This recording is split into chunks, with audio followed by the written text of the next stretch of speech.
परशु पंचायत कथा में आ रही है, तो सावधानी से सुनना। एक प्रश्न हमारे भीतर खड़ा होता है, जब हम सूर्य नारायण भगवान को अर्घ देते हैं, जल चढ़ाते हैं, तो वो जल पृथ्वी पर जब गिरता है तो उसके छींटे हमारे शरीर पर लगते हैं। क्या वो ठीक है?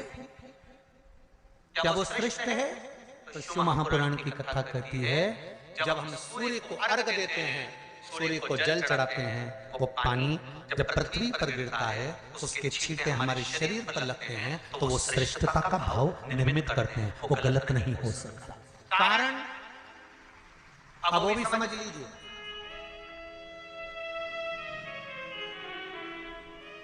अब सूर्य नारायण भगवान को आप जल चढ़ा रहे हो तो छींटे नहीं लगे, उसके लिए क्या स्टूल पे चढ़ के चढ़ाओगे कि कुर्सी पे चढ़ के चढ़ाओगे? अरे बोलो तो सही। अब कई लोगों के दिमाग में यह बात भरा गई कि हम भगवान को जल चढ़ाते हैं, वो हमारे शरीर में छींटे लगते हैं, जमीन पे से पानी गिरता है, वो हमारे शरीर को छींटे लगते हैं, भगवान को अच्छा नहीं लगता होगा। कौन ने कहा? पहले तो उसको पकड़ के ला।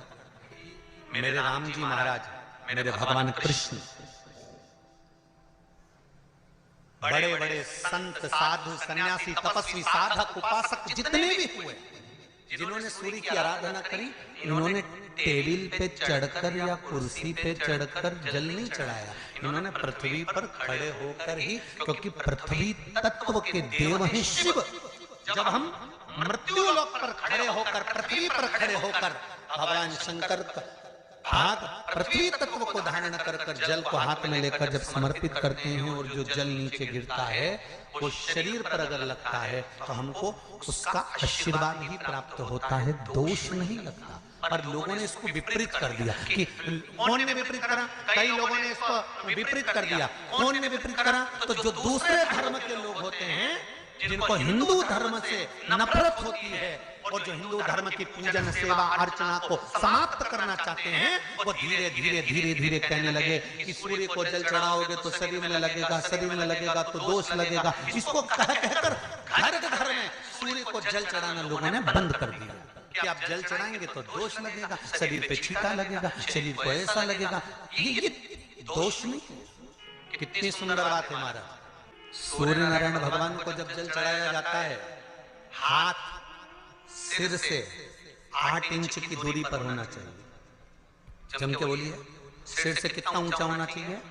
8 इंच ऊपर अपना हाथ होना चाहिए मस्तक से सूर्य को जल चढ़ाते समय।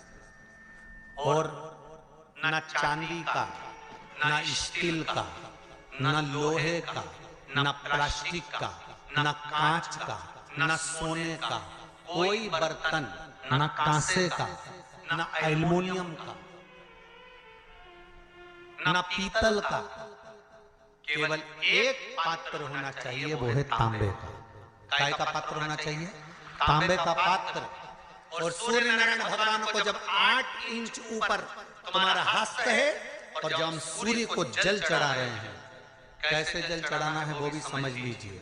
अगर कोई कैंसर का मरीज है, जिसके चेस्ट में कैंसर आ गया हो, लेफ्ट में, राइट में कहीं पर कैंसर आ गया हो, या कोई गठान आ गई हो, तो महाराज आप जल चढ़ाते समय उस जल की धार को सूर्य भगवान को जब चढ़ा रहे हो तो धार आपकी गठान की ओर जाना चाहिए, जिससे सूर्य की किरण उस जल में से आपके उस स्थान पर पड़े, उस जगह पर पड़े जहां पर गठान है।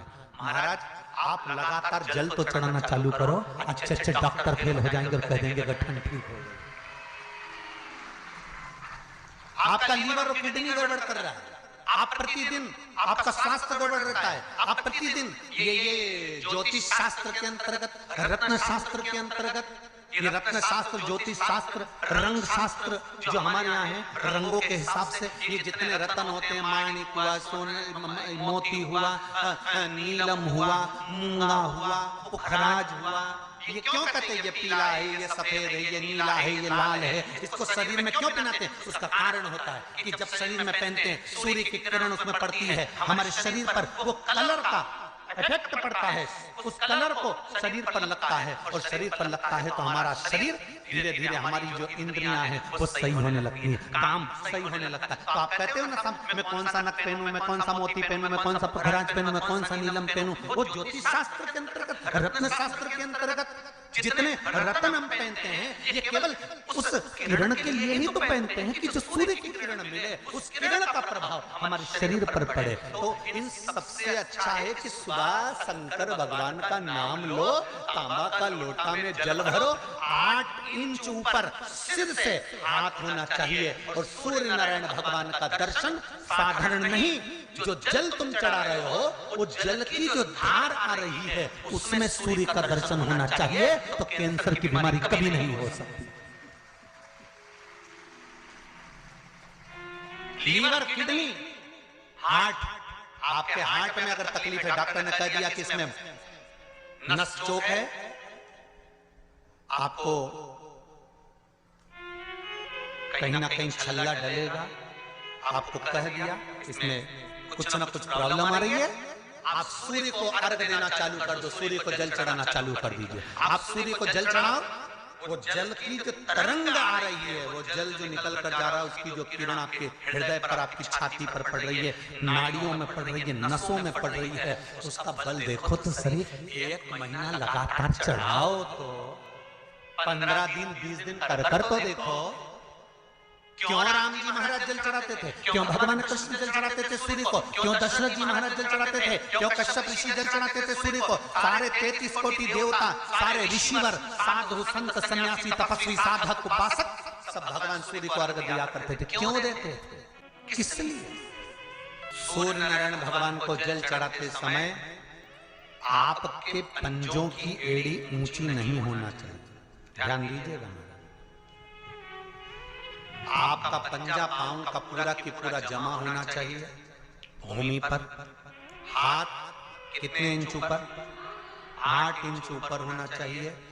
जल जो गिरे, सूर्य की किरण, सूर्य का दर्शन उस जल की रोशनी में करना चाहिए। क्या होगा उससे?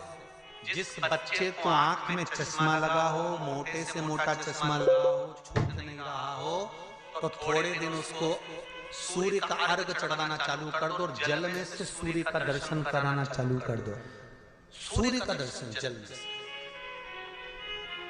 2 महीना 2.5 महीना बहुत है, आंख की रोशनी बढ़ जाएगी, चश्मा हट जाएगा। आप कर देखिए। बिना बड़ी डिग्री के भी मैं हर महीने 38,000 वाली सरकारी नौकरी कर रहा हूँ, और तुमको भी ये मिल सकती है। मैं सिर्फ 10th पास हूँ, फिर भी अच्छी सैलरी और सारे सरकारी। अब एक प्रश्न और खड़ा होता है सूर्य को अर्घ देने। गुरुजी, पंचदेव पंचायत में सूर्य नारायण भगवान शंकर की पंचायत में है, सूर्य नारायण को हम फ्लैट में रहते हैं, हम फ्लैट के अंदर रहते हैं, तो हम फ्लैट में रहते हैं, हमारे यहाँ अगर छज्जा नहीं है, हमारे यहाँ जगह नहीं है, तो हम सूर्य को अर्घ कैसे दें? तो महाराज खिड़की तो होगी, अगर घर में फ्लैट में पानी डुलेगा और आप लोग नहीं समेट सकते तो एक बाल्टी रख लो, एक पात्र रख लो, पर सूर्य नारायण भगवान को अर्घ देकर रोशनी शरीर पर पड़ना चाहिए। जिंदगी में कभी कोई बड़ी बीमारी नहीं आ सकती। कितने लोग देते हैं सूर्य को अर्घ? जरा हाथ उठाओ। बहुत बढ़िया, बहुत जोरदार। पुरुष लोग भी देते हैं ना, चाहे बच्चे से बच्चा, बच्चों के हाथ में भी 1 लोटा पानी पकड़ा। घर में छोटे बच्चे हो ना, उनको तांबे का लोटा दो, पानी दो, जा बाहर खड़े जा, 1 लोटा पानी चढ़ा के। पहले दिन आप स्वयं बच्चे के साथ बाहर खड़ी हो, ओटले पर, घर के बाहर खड़ी हो, छत पे खड़ी हो या घर के बाहर खड़ी हो, और बच्चे से कह लो, चढ़ाओ बेटा, देखो ऐसा हाथ 8 इंच ऊपर करिए, तांबे का लोटा लेकर पानी धीरे धीरे डोलना है, जैसे वो स्लो मोशन के सीन नहीं होते नाटक में, एकदम धीरे धीरे। बस नहीं तो मालूम पड़े छोरा छोरी एक साथ उंडेल के नहीं। जल चढ़ाते समय उस पानी में से सूर्य की किरण पड़ना चाहिए, सूर्य की किरण। एक बात और कहना चाहूंगा, अगर आप लोग स्वीकार करेंगे तो। अगर कहीं आपको लगता हो कि बच्चा पढ़ने में कमजोर है, विद्या में कमजोर है, रिजल्ट अच्छा नहीं आ रहा, पढ़ने में कमजोर है, वो पढ़े, अपनी जगह पढ़े, वो कार्य करे, अपनी जगह करे, मेहनत करे, अपनी जगह करे। बच्चों को कह दो कि कुछ समय के लिए सूर्य को अर्घ देना चालू कर। सूर्य की किरण जहां पर ब्राह्मण या हिंदू धर्म का व्यक्ति मस्तक पर तिलक लगाता है, भुकुटियों के बीच में उस सूर्य की किरण इस भुकुटी के बीच पड़ना चाहिए, परंतु पानी कम से कम ना करते हुए स्लो मोशन में धीरे धीरे गिरना चाहिए, एकदम धीरे धीरे। तो यहाँ एक रेखा सूर्य की किरण से पड़ती है। सूर्य नारायण भगवान को स्टील के लोटे से या चांदी के लोटे से या पीतल के लोटे से या प्लास्टिक के लोटे से या कांच के बर्तन से जल चढ़ाने से आयु छिन्न होती है। क्या समाप्त होती है? आयु। और सूर्य नारायण भगवान को अगर तांबे के लोटे से जल दिया जाता है तो आयु की वृद्धि होती है, और दिन भर में अगर कोई काम अटकने वाला है तो वो काम का रास्ता खुल जाता है और शरीर की बीमारी समाप्त